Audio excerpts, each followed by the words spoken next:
Hello everyone, अस्सलाम वालेकुम। कैसे हैं आप सब। 6 महीने बाद इन्फिनिक्स के फ़ोन्स कैसे चलते हैं, जब नए आते हैं उसके बाद अपनी परफॉर्मेंस को मेंटेन रखते हैं, अपडेट्स वगैरह आती हैं या नहीं आती, कौन सी चीज़ें चेंज होती हैं।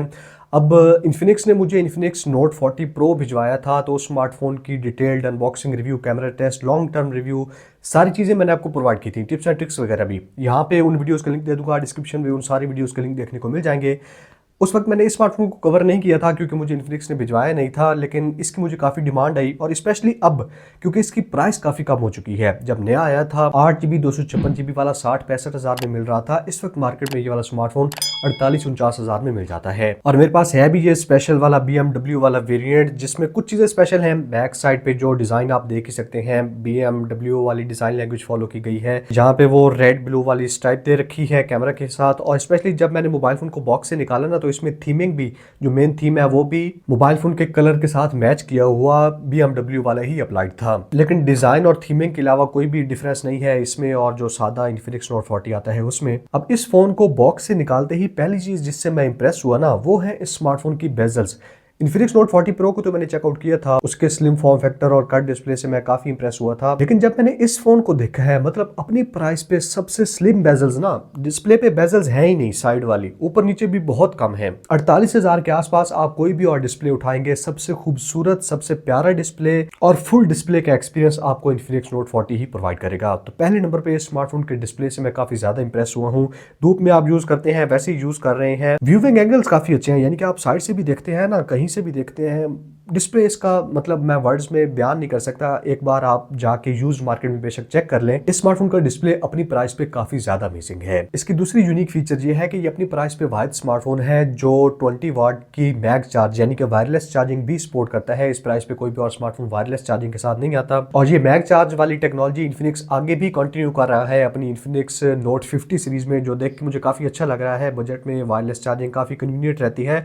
By the way, Infinix note 50 series के लीक्स वगैरह के ऊपर वीडियो देखना चाहते हैं ना, तो यहाँ पे उस वीडियो का लिंक दे दूंगा, डिस्क्रिप्शन में भी वीडियो का लिंक देखने को मिल जाएगा। मैंने उसके फर्स्ट लुक और लीक्स वगैरह कवर कर रखी हैं। अब बजट में बहुत कम लोग हैं जो इस वायरलेस चार्जिंग को मतलब बहुत कन्वीनियंट समझते हैं या बहुत ज़्यादा यूज़ करते हैं। ज़्यादातर लोग वही वायर्ड चार्जिंग को ही प्रेफर करते हैं, और ये वाला स्मार्टफोन 5000 mAh की बैटरी के साथ 45 वाट की चार्जिंग को सपोर्ट करता है। अब इस स्मार्टफोन के डिजाइन में छोटी छोटी चीजों को मैं काफी अप्रिशिएट कर रहा हूं, जैसे कि बैक साइड पे एक्टिव हॉलो लाइट भी प्रोवाइड की गई है। जब नोटिफिकेशंस वगैरह आते हैं, म्यूजिक सुन रहे हैं, तो उसको आप कस्टमाइज कर सकते हैं AI hollow light.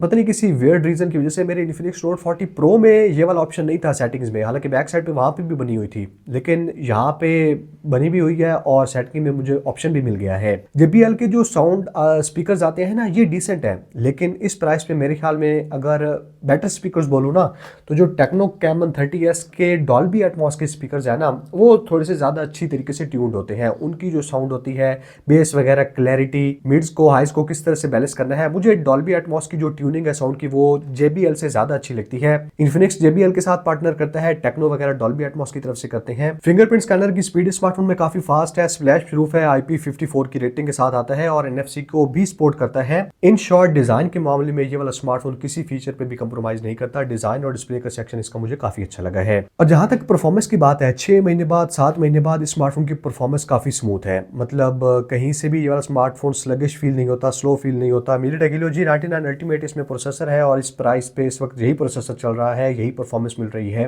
Infinix AI के कुछ फीचर्स भी प्रोवाइड करता है, जैसे कि AI इरेज वगैरह, आपने पिक्चर्स में से कुछ रिमूव करना है, AI वॉलपेपर जनरेट करवाना है, वो सारे ऑप्शंस मिल जाते हैं यहाँ पे। और ऑलवेज ऑन डिस्प्ले 10 सेकंड वाले ही है। बाकी कैमरास की बात करें तो 108 मेगापिक्सल का बैक साइड मेन कैमरा है, और सामने 32 मेगापिक्सल का selfie camera Infinix note 40 provide करता है। कैमरा की परफॉर्मेंस इस प्राइस के हिसाब से मतलब मुझे इतनी अच्छी नहीं लगी। मुझे लगता है कि बजट में ना कैमराज में टेक्नो इन्फिनिक्स से ज़्यादा बेटर काम कर रहा है। चाहे कैमरा की ऑप्टिमाइजेशन की बात करें, कैमरा में छोटे छोटे मोड्स, AIGC पोर्ट्रेट का जैसे टेक्नो AI का फीचर है, उसके अलावा यूनिवर्सल टोन पे टेक्नो काफ़ी काम कर रहा है, यानी कि स्किन टोन्स को अच्छे तरीके से कैप्चर किया जाए जब ग्रुप सेल्फी ली जाती है। इन्फिनिक्स का ये वाला स्मार्टफोन काफ़ी डिसेंट कैमरा प्रोवाइड करता है। अगर मैं आपको कहूँ कि इसी प्राइस पे, क्योंकि 45-46 हज़ार में इन्फिनिक्स हॉट 50 प्रो मिलता है, ये वाला स्मार्टफोन उससे 3-4 हज़ार रुपये अगर आप एक्स्ट्रा पे करेंगे तो मिल जाता है।